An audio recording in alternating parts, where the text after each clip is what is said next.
नागपुर में 20 करोड़ से बनी walkable street अब ड्रग स्ट्रीट बन गई है। विधानसभा में मुद्दा उठने पर मुख्यमंत्री देवेंद्र फडणवीस ने कड़ी चेतावनी दी है कि अवैध गतिविधियां नहीं रुकी तो संबंधित पुलिस निरीक्षक पर कार्रवाई होगी। नागपुरातील अभ्यंकरनगर ते बजाजनगर चौक या भागामध्ये महानगरपालिकेने 20 कोटी रुपये खर्च करून एक वॉकिंग स्ट्रीट बनवली आहे।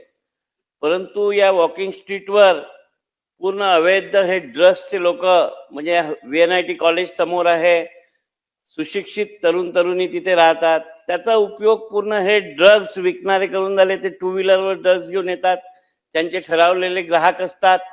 जर कोणी ड्रग्स घेणार आहे त्याला त्या सिगरेटमधनं ते आकर्षित करतात ना, असे व्हिडिओ तिथल्या भागातले लोक पाठवत आहेत।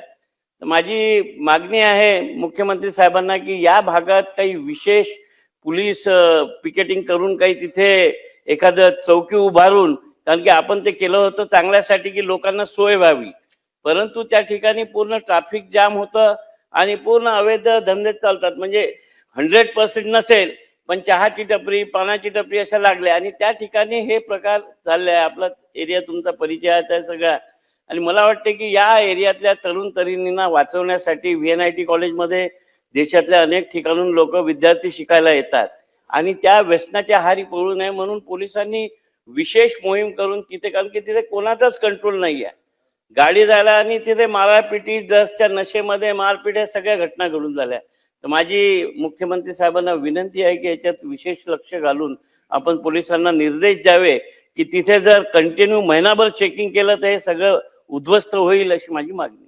हे सन्मान्य विकासभाऊ ठाकरेंनी या ठिकाणी जे सांगितलं, खरं म्हणजे माझा आणि त्यांचाच तो भाग आहे, त्याच्यामुळे त्या भागामध्ये जर कोणी असं काम करत असेल तर हे सहन करण्याचं कारणच नाहीये।